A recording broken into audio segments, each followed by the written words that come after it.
ধুর, south Africa আরো কিছু বেশি রান করতো, 270 রান করলো কেন?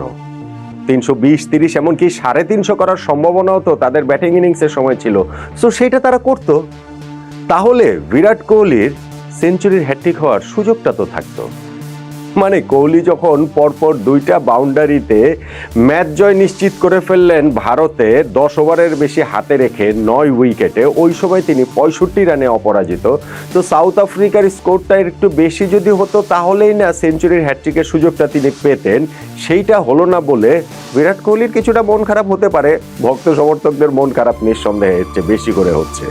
কোচ গৌতম গম্ভীরের মনের অবস্থাটা যে কি সেইটা অবশ্য নিশ্চিতভাবে বলে দেওয়াটা কঠিন। তিনি হয়তো বা ভাবছেন যে এই বিরাট কোহলিকে নিয়ে কি যন্ত্রণায় পড়লাম, টেস্ট থেকে তাকে অবসরে বাধ্য করেছি, কিন্তু ওয়ানডে ফরম্যাট থেকে কিছুতেই তো ছেটে ফেলার উপায় পাচ্ছি না। একই কথা রোহিত শর্মা সম্পর্কেও কোচ গম্ভীর ভাবতে পারেন। অবস্থাটা এমন দাঁড়িয়েছে যে 2027 বিশ্বকাপ পরিকল্পনায় কোচ গৌতম গম্ভীরের পরিকল্পনায় এই দুই কিংবদন্তিকে ছেটে ফেলার ব্যাপারটা অনেকটাই প্রকাশ্য, কিন্তু তারা যেইভাবে পারফর্ম করছেন তাতে করে বিরাট কোহলি রোহিত শর্মাকে ছেটে ফেলার অবস্থায় গৌতম গম্ভীর নেই, বরং ওইটা নিয়ে জোরাজুরি করতে গেলে তার নিজেরই ছাঁটাই হয়ে যাবার আশঙ্কাটা পুরো মাত্রায় থাকছে। বিরাট কোহলির অসাধারণ একটা সিরিজ কাটলো, রোহিত শর্মাও দারুণ খেলেছেন এবং গত 2টা সিরিজ ধরে এই দুইজনের পারফরমেন্স 2027 বিশ্বকাপে তাদের জায়গাটা এক অর্থে সিল করে দিল, যদিও সেটা এখনো অনেক পরের ব্যাপার। কিন্তু কিংবদন্তি যে আসলে কিংবদন্তি সেইটা তারা এই সিরিজগুলোতে আরো ভালো করে বোঝালেন। রোহিত শর্মা বুঝিয়েছেন, বিরাট কোহলি আরো ভালো করে বুঝিয়েছেন। সিরিজটাতে ভারত জিতে নিয়েছে 2-1 ব্যবধানে। আগের ম্যাচটাতেই সাউথ আফ্রিকা কামব্যাক করেছিল দারুণভাবে, 350 রান তারা করে তারা জিতে নিয়েছিল। এই ম্যাচটাতে ভারতের জয়টা আবার হয়েছে অনায়াস, বিস্ফোরক, বিধ্বংসী। আপনি এই জায়গাটাতে টসের কথাটা বলতে পারেন যদি টার্নিং পয়েন্টের হিসেবে, কিন্তু আমি ওটাকে খুব একটা বলছি না, কেন সেক্ষেত্রে তাহলে তো ভাই আগের ম্যাচের কথাও বলতে হবে। সেই ক্ষেত্রে ভারত যে 20টা ম্যাচ ধরে ওয়ানডেতে টস জিতছে না, সেইখানটাতে কয়টা ম্যাচে টসটা আসলে ওইরকম ফ্যাক্টর হয়ে গিয়েছে, টার্নিং পয়েন্ট হয়ে গিয়েছে, বিষয়টা ওই রকম বলাটা আসলে বাড়াবাড়ি হবে বলে আমার কাছে মনে হয়। বরং এইখানটাতে যেই টানা 20টা ওয়ানডে ম্যাচে টস জিততে পারেনি ভারত, এইটা আমি দেখছিলাম অঙ্কের হিসাবে, প্রবাবিলিটির হিসাবে 10,48,576 বারের মধ্যে একবার ঘটতে পারে। মানে ক্রিকেট ইতিহাসে তো কখনো ঘটেইনি টানা 20টা ম্যাচ টস আসলে হারার। সো সেইটা আসলে ভারতের একটা রেকর্ড। ওই টস যে তারা এই ম্যাচে জিতেছে, অবশেষে তারা জিতেছে, KL রাহুল জিতেছেন। সো সেইটাকে তাই টার্নিং পয়েন্টের হিসাবে আমি আনতে চাইছি না। টসের সুবিধাটা, জয়ের সুবিধাটা যেটা, যে পরে ব্যাটিং করাটা একটু সহজ হয়, ডিউ ফ্যাক্টরের কারণে বল ব্যাটে সহজে আসে, প্রতিপক্ষ বোলারদের জন্য গ্রিপ করাটা কঠিন হয়। বাট স্টিল তারপরেও ভারতের এই জয়টা আসলে রাজস্বিক জয়টা নিশ্চিত হয়ে গেছে আমার কাছে মনে হয় প্রথম ইনিংসটাতে, যেইখানে সাউথ আফ্রিকাকে তারা 270 রানে আটকে রেখেছিল। 270 রানে আটকে রাখার পর কোহলির কথা তো বলছি, কিন্তু তার আগের যদি হিসাবটা বলি তাহলে ওপেনিং পার্টনারশিপে রোহিত শর্মা এবং যশস্বী জয়সওয়াল তারা 155 রানের জুটি গড়ে ফেলেছিল এবং সেইটাতে জয় আরো বেশি করে নিশ্চিত হয়ে গিয়েছিল। এবং রোহিত শর্মার যখন সেঞ্চুরিটা তার মনে হচ্ছিল হয়েই যাবে, ওই মুহূর্তে 75 রান করে কেশব মহারাজের বলে তিনি আউট হয়ে গেলেন। আরো একটা সেঞ্চুরি তিনি আসলে ফেলে এলেন। তারপরও তার পারফরমেন্স যদি দেখেন, এই সিরিজের প্রথম ম্যাচটাতে তিনি 57 রান করেছিলেন, এই ম্যাচে 75 রান করলেন। অস্ট্রেলিয়ার বিপক্ষে যেই সিরিজ সেইখানটাতেও তার একটা 73 রানের ইনিংস রয়েছে, বিস্ফোরক একটা সেঞ্চুরি রয়েছে। ফলে রোহিত শর্মাকে আপনি বাদ দিবেন কিভাবে? আপনি তাকে ক্যাপ্টেন্সি থেকে সরিয়ে দিয়েছেন বটে, কিন্তু দল থেকে বাদ দেওয়ার, একাদশ থেকে ও যদি ছাঁটাই করার কথা বলি, কোনো রকম কোনো সুযোগই আসলে রোহিত শর্মা এখানটাতে রাখছেন না। যশস্বী জয়সওয়াল শুরুর দিকে একটু স্ট্রাগল করছিলেন, কিন্তু পরবর্তীতে সময়ের সঙ্গে সঙ্গে তিনি হচ্ছে গিয়ে অনেক বেশি আরো ফ্রি হয়ে খেলতে পেরেছেন। 75 বলে 50 করেছেন। পরের 50টা করে এক সেঞ্চুরিতে পৌঁছতে তার মাত্র 36 বল লেগেছে। তিনি চতুর্থ ওয়ানডেতেই তার প্রথম সেঞ্চুরিটা পেয়ে গেলেন।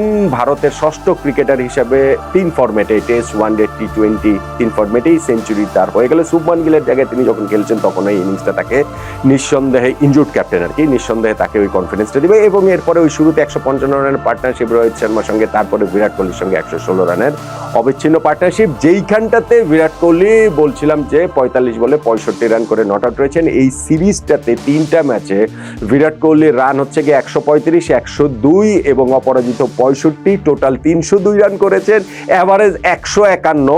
অস্ট্রেলিয়ার বিপক্ষে সিরিজের প্রথম 2টা ম্যাচে যখন তিনি 0 রানে আউট হন তখন এটা নিয়ে শোরগোল তৈরি হওয়ার জায়গা, মানে একটা ক্ষেত্র প্রস্তুত হয়েছিল।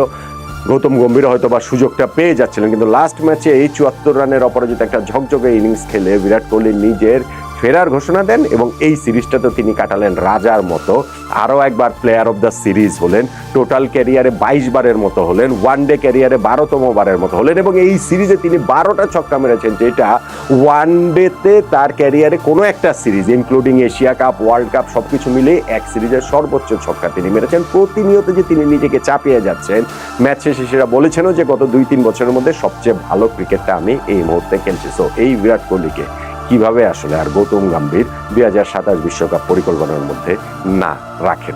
কিন্তু আমি যেটা বলছিলাম যে যদি টার্নিং পয়েন্টের হিসাব করেন তাহলে এই ব্যাটিং ইনিংস না, ব্যাটিং ইনিংসে এটা বিরাট কোহলির বীরত্ব, রোহিত শর্মার বীরত্ব, যশস্বী জয়সওয়ালের সেঞ্চুরি কৃতিত্ব, কিন্তু জয়টা আসলে নিশ্চিত হয়ে গিয়েছিল যখন সাউথ আফ্রিকাকে 270 রানে ভারত আটকে রাখে।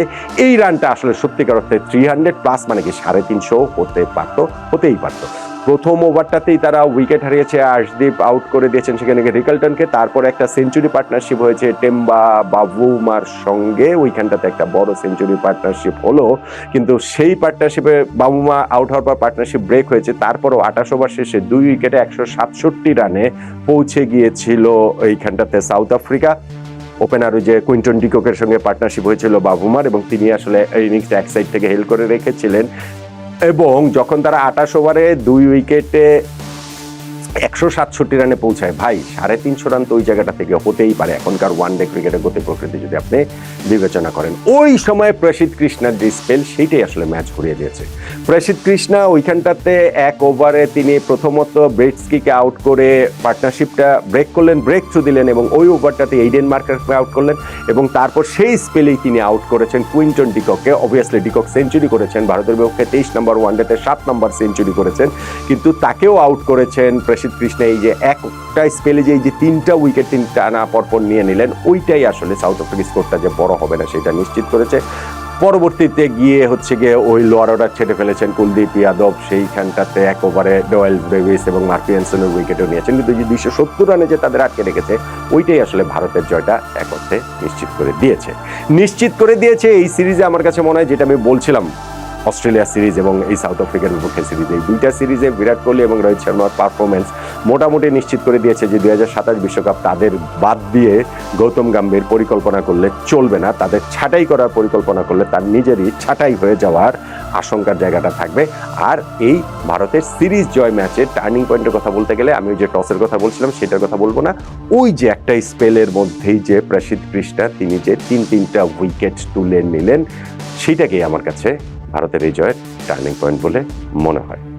আপনি আমার সঙ্গে একমত এবং আপনি আমার সঙ্গে এই বিষয়ে নিশ্চয়ই একমত যে 2027 বিশ্বকাপ কোহলি এবং রোহিতকে ছাড়া গৌতম গম্ভীর পরিকল্পনা করলে চলবে না।